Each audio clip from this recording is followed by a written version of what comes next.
La Voz de América presenta.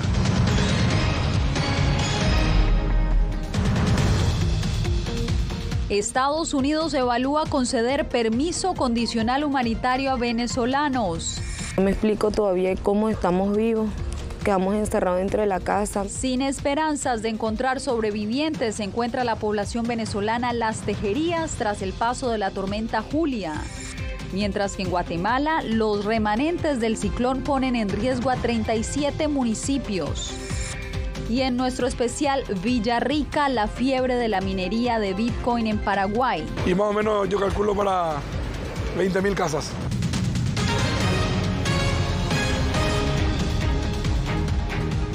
¿Qué tal? Bienvenidos a El Mundo al Día. Washington sopesa conceder un permiso condicional humanitario a venezolanos que tengan patrocinadores financieros para que puedan ingresar a territorio estadounidense. Varios medios de comunicación han reportado que el mecanismo sería similar al que está vigente hace meses para los ucranianos. Nos conectamos a esta hora en vivo con Jorge Agobián en la Casa Blanca. Jorge, ¿qué más sabemos sobre este plan?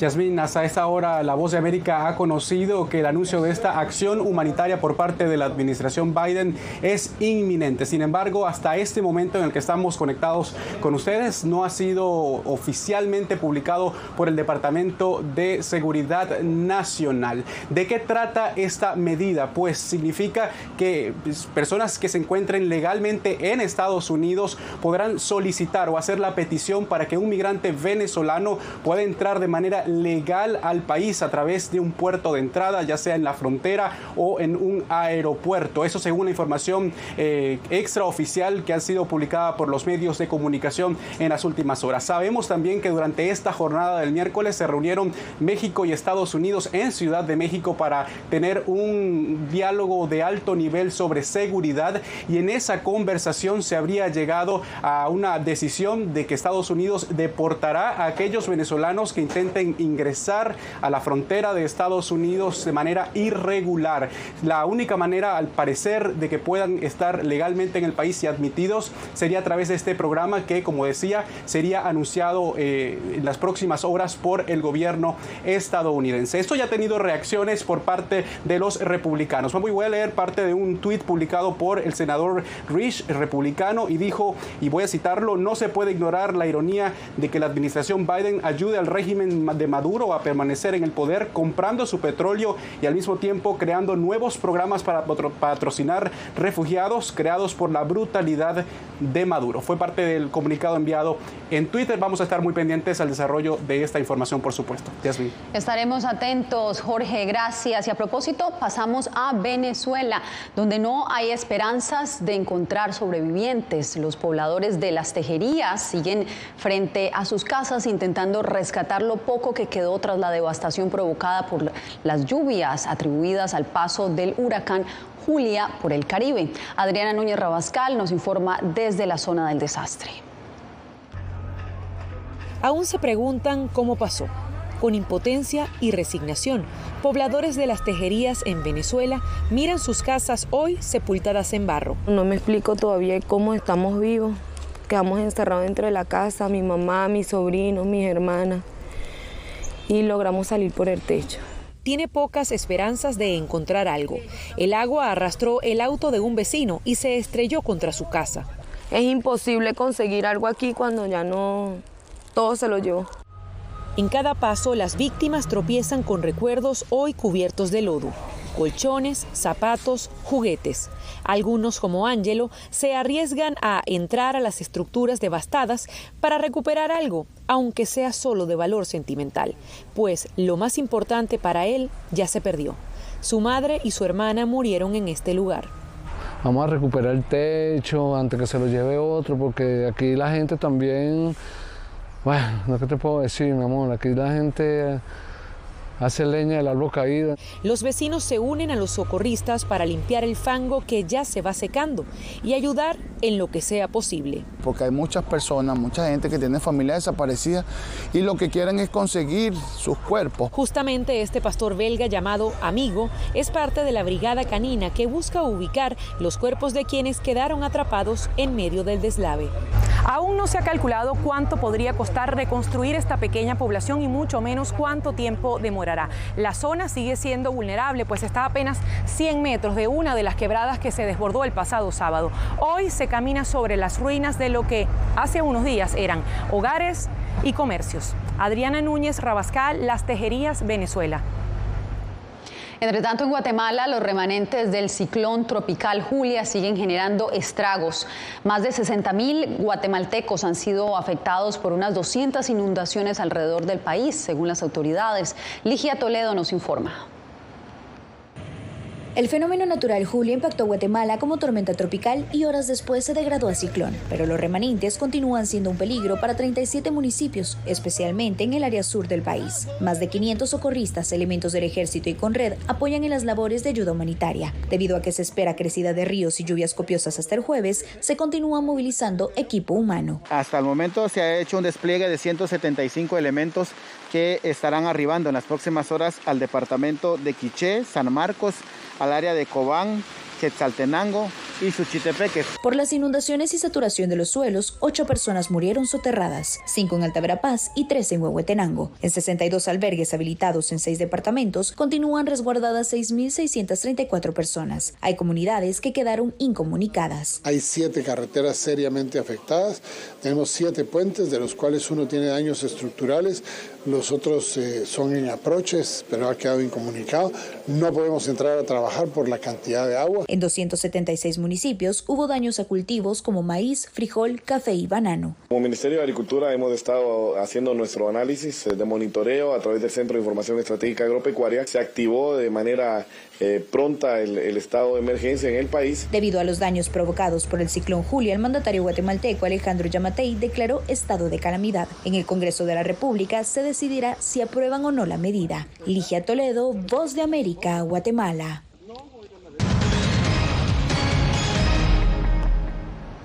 Las proyecciones de crecimiento para América Latina en los próximos meses preocupan ante una recesión que luce inevitable y que afectaría a todos los países de la región. En directo nos acompaña Jacopo Luzzi desde la sede del Fondo Monetario Internacional. Jacopo, ¿qué dicen los expertos? Yasmín, al hablar este miércoles con el economista jefe del Banco Mundial para América Latina, el cuadro es claro. El año próximo el crecimiento económico para la región va a ser reducido y los sectores más pobres van a sufrir. Pero, buena noticia, la inflación va a decrecer, entonces no se habla de una real recesión por ahora. Se exige un cambio y no puede ser superficial. Tiene que ser un cambio importante. El escenario de una recesión inminente global en los próximos meses preocupa a los gobiernos de América Latina, porque la región sufrirá también este golpe y es difícil protegerse debido a la interconexión de las economías. William Maloney, economista principal para América Latina del Banco Mundial, no pronostica una recesión para el continente, pero muchas familias padecerán la confluencia de la ralentización de la economía y la inflación. Obviamente muchos países están subsidiando el precio de combustibles y alimentos en el largo plazo, obviamente no es óptimo, ¿no?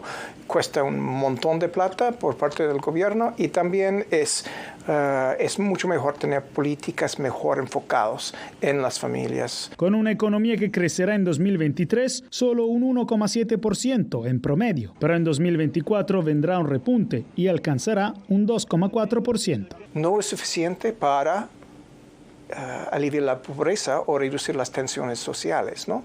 Es decir, que tenemos problemas estructurales en la región que tenemos que atacar, que tenemos que remediar para que crezcamos mejor. El analista Mauricio Carta identifica como el principal factor de incertidumbre global a la guerra en Ucrania y su futuro. Esta parte del mundo, esta área del mundo es tan estratégica para todos los productos básicos. Puedes pensar en el gas, puedes pensar en el petróleo, pero también en la comida.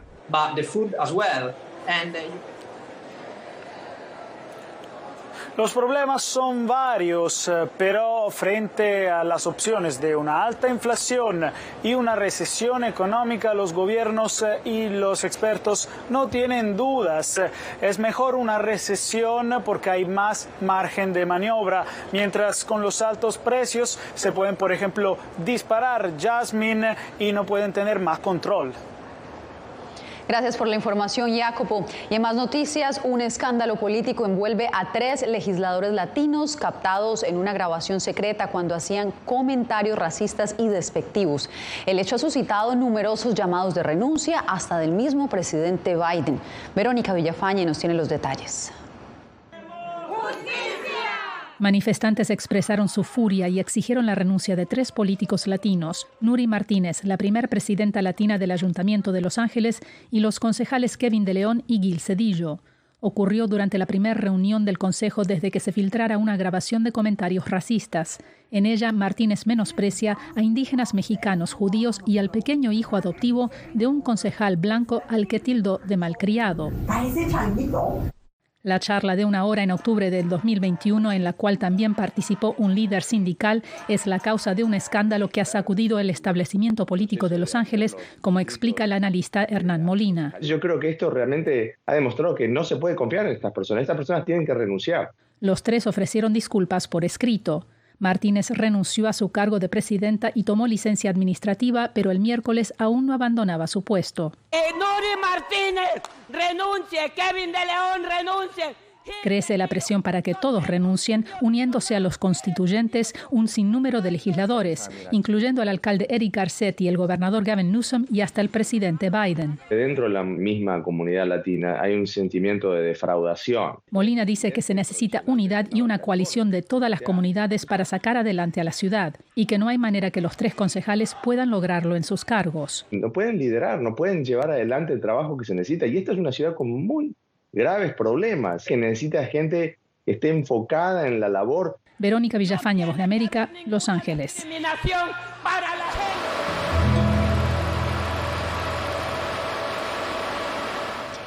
Continuamos con la segunda entrega del documental Villarrica, la fiebre de la minería del Bitcoin en Paraguay. Y hoy hablamos de las razones por las que un puñado de mineros de esta criptomoneda acceden a una tarifa de energía por debajo del costo de producción, mientras que el resto de paraguayos pagan casi el doble. Jaime Moreno, ¿cómo es posible que esto suceda?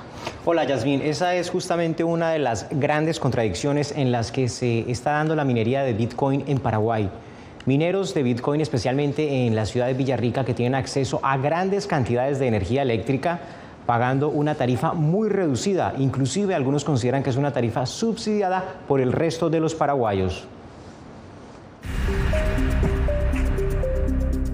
La de atrás era tu minería. Sí, acá es en el mismo predio, pero esta son contenedores donde existen equipos donde se hace sistema hosting. O sea, tú puedes traer tu equipo, lo ingresas aquí adentro y se te hace un cobro por atenderte, por darte la energía y por alojarte el equipo. Si contamos toda la energía que están consumiendo acá, ¿para cuánto alcanzaría? Y más o menos yo calculo para 20.000 casas. ¿20.000 casas? Sí. Bastante. Sí. En Villarrica, en una situación como especial, donde se da una empresa distribuidora de energía que realmente tiene ya su concesión fenecida, está dando energía para criptominería a un precio subsidiado que es apenas 1/4 del precio que nos pagan, o 1/3 del precio que nos pagan Brasil y Argentina.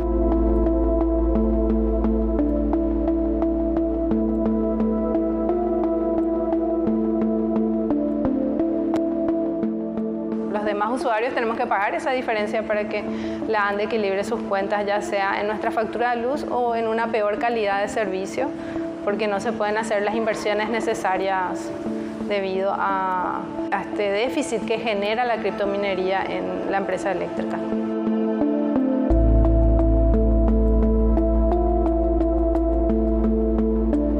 ¿Qué ha pasado con el servicio de energía eléctrica en los últimos años? La tensión es baja. Cuando hace calor y la gente consume mucha energía en la ciudad, ya hay tensión baja. Y el tema es que se quema ladera, electrodomésticos. La gente no dice, pero a mí ya me pasó. ¿Esa tensión baja desde hace cuánto está ocurriendo? Y ponerle que hace 1, 2, 3 años así, desde que empezó el tema de la criptomoneda acá, eso nunca pasó. Si me viene mucho la luz, no voy a poder pagar. Entonces tengo que cocinar a leña. Pero Paraguay lo que más tiene es energía y encima energía que no se usa. Ahí veíamos a Carmen, ella será la protagonista de nuestra tercera entrega. ¿Por qué razón, Yasmín? Porque Paraguay es un país que produce muchísima energía, pero también hay gente que sigue cocinando con leña en la capital del país. Eso lo veremos mañana y usted puede encontrar todo el documental en nuestra página web vozdeamericanoticias.com y ¿dónde más? Y también en YouTube, en Facebook, Villarrica, la fiebre de la minería de Bitcoin. De esa manera se puede encontrar en todas nuestras plataformas. Gracias, Jaime. Bien, al regresar, producciones audiovisuales en la mira del gobierno de Nicaragua. La Asamblea Nacional prepara una reforma a la ley.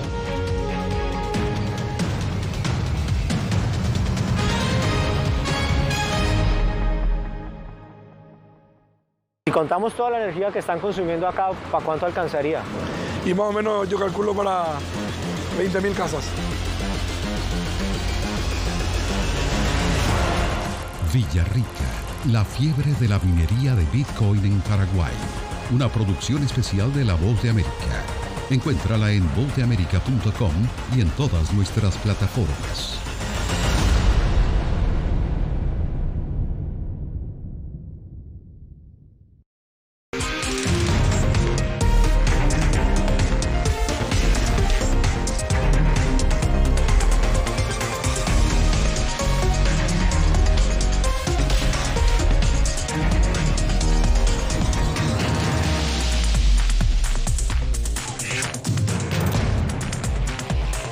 Venezuela 360, cada semana por La Voz de América.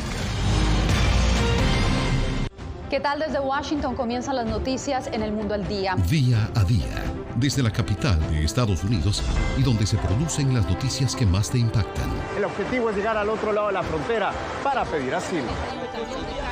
La Voz de América te conecta con El Mundo al Día. Los hechos más allá de la noticia. Para que tomes decisiones bien informadas. En el lenguaje que quieres, donde quieras y como prefieras. Conéctate con El Mundo al Día. Actualidad. Vamos a ver otra cepa nueva y otra cepa nueva. Análisis. En realidad, mucha de esta gente va a quedar parada de nuevo y va a ser una tragedia humana. Debate.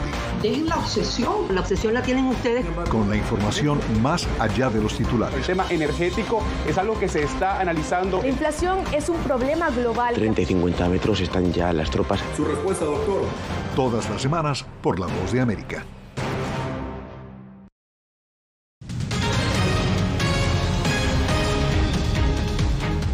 La Asamblea Nacional de Nicaragua prepara la aprobación de una reforma a la ley de la Cinemateca. Donaldo Hernández nos cuenta de qué se trata. El nicaragüense Ricardo Zambrana y el mexicano Edgar Hernández son dos de los rostros más conocidos en el cine nicaragüense.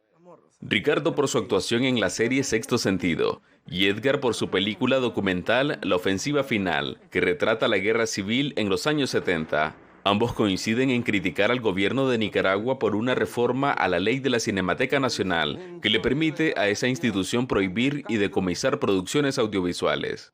O sea, pueden perfectamente decirte no, o sea, vos no podés venir y producir eso, te podemos decomisar el material que estás ocupando. O sea, si vos estás grabando algo y creemos de que eso atenta a la paz, entonces tenemos toda la potestad de decomisártelo. Ambos coinciden en que por primera vez en la historia del cine nicaragüense el Estado ejerce un control absoluto sobre las producciones audiovisuales. Yo le quiero decir que durante la dictadura somocista, en la parte final, que es la donde participamos periodistas mexicanos, no había ninguna restricción. De hecho, nos movimos un grupo muy grande de más de 50 periodistas. La reforma a la ley de la Cinemateca será aprobada en los próximos días por la Asamblea Nacional controlada por el oficialismo. Se va a ordenar cómo va a ser ese registro de los entes que van a filmar, que van a tener material audiovisual tanto nacional como extranjero. Esta reforma se aprobará un mes después de que el periodista mexicano Otoniel Martínez elaboró de forma encubierta un documental sobre la crisis sociopolítica de Nicaragua. Donaldo Hernández, Voz de América. Una nueva batalla legal emprendieron en Perú contra el presidente Pedro Castillo. El fiscal general de ese país presentó una demanda constitucional contra el mandatario que, según la oposición, podría destituirlo. Castillo ya enfrenta 5 investigaciones penales por presuntamente haber utilizado la presidencia para su propio beneficio. El presidente ha sobrevivido a 2 intentos de juicio político en poco más de un año en el cargo. La procuradora general Patricia Benavides informó haber encontrado evidencia de una organización criminal que se ha arraigado en el gobierno, dijo ella. Castillo calificó la demanda como un golpe de Estado. Y usted no se mueva, ya regresamos con más información en El Mundo al Día.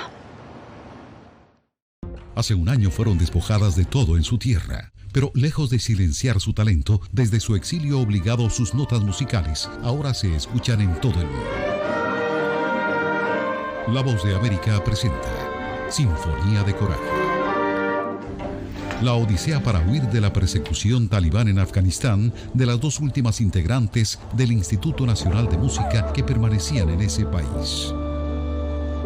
En todas las plataformas de La Voz de América.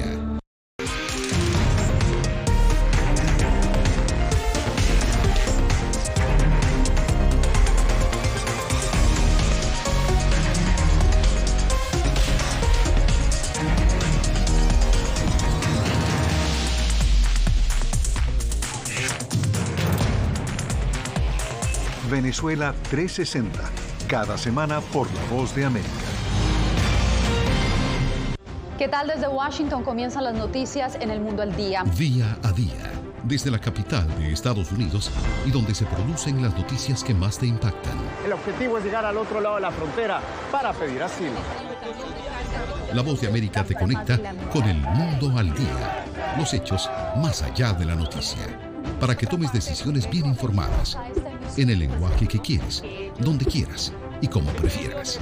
Conéctate con El Mundo al Día. Actualidad. Nos vamos a ver otra cepa nueva y otra cepa nueva. Análisis. En realidad, mucha de esta gente va a quedar parada de nuevo y va a ser una tragedia humana. Debate. Dejen la obsesión. La obsesión la tienen ustedes. Con la información más allá de los titulares. El tema energético es algo que se está analizando. La inflación es un problema global. 30 y 50 metros están ya las tropas. Su respuesta, doctor. Todas las semanas por La Voz de América.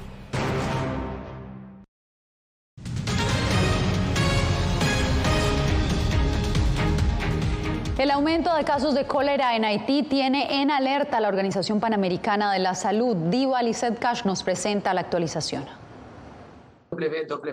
La Organización Panamericana de la Salud está enfocada en 4 emergencias sanitarias. 18 personas han muerto por cólera en Haití, mientras 260 casos están por confirmar. El riesgo de diseminación hacia el resto de las Américas es moderado y mínimo en el ámbito global, pero sí representa una amenaza a su vecina, la República Dominicana.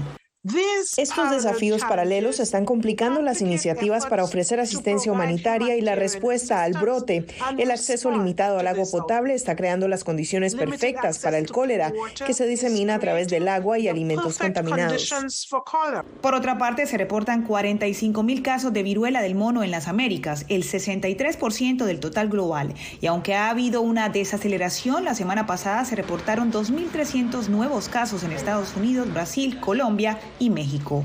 Muchas veces los sistemas de vigilancia no captan todos los casos. Entonces, no podemos cantar victoria todavía, debemos seguir implementando las medidas recomendadas de prevención. La pandemia del COVID-19 todavía nos acompaña. Más de 178.000 contagios fueron notificados la semana pasada en la región. Una tendencia a la baja que podría confirmar la transición a la fase de control sostenido solo si se mantienen las pruebas y la vacunación. El ejemplo de Europa, que están reportando cientos de miles de casos nuevos porque han bajado las restricciones, es una clara muestra de que en nuestros países, cuando los servicios de salud están sobresaturados, reducir las restricciones podría incrementar el número de casos y fallecidos. Brasil, República Dominicana, Haití y Perú todavía enfrentan un riesgo muy alto de la transmisión de poliomielitis debido a sus bajas tasas de vacunación, por lo que la OPS coordina los esfuerzos con esos países. Diva Lizeth Cash, Voz de América, Washington. Este miércoles, Estados Unidos autorizó refuerzos actualizados de la vacuna del COVID-19 para niños menores de 5 años. La medida busca expandir la protección antes de la posible llegada de otra ola de infecciones este invierno. El mes pasado se lanzaron refuerzos modificados para estadounidenses mayores de 12 años. La Administración de Alimentos y Medicamentos ha dado luz verde, pero falta el visto bueno de los Centros para el Control y Prevención de Enfermedades antes de que puedan aplicarse estas inyecciones. Cuando volvamos, un patinador de 61 años se roba todas las miradas en la Gran Manzana. Su historia en minutos.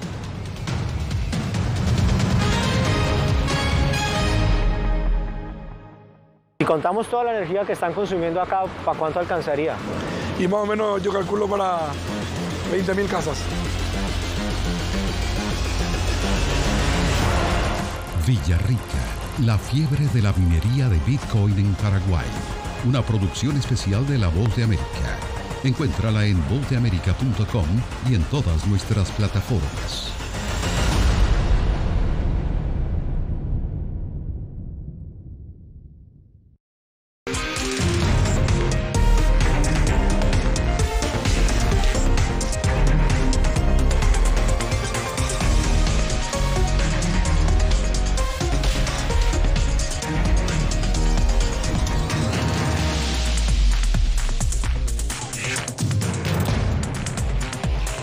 Venezuela 360, cada semana por La Voz de América.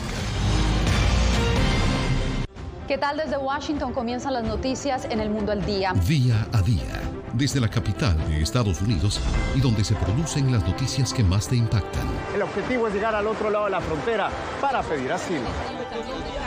La Voz de América te conecta con El Mundo al Día.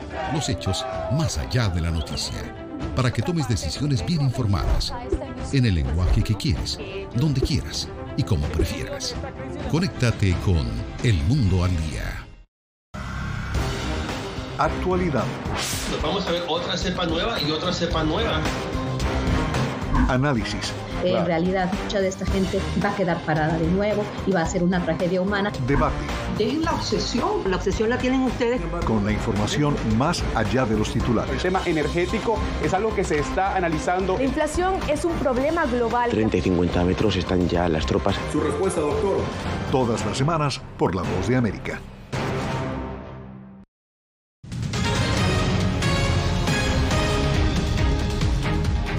Un patinador de 61 años de origen puertorriqueño causa sensación en Nueva York.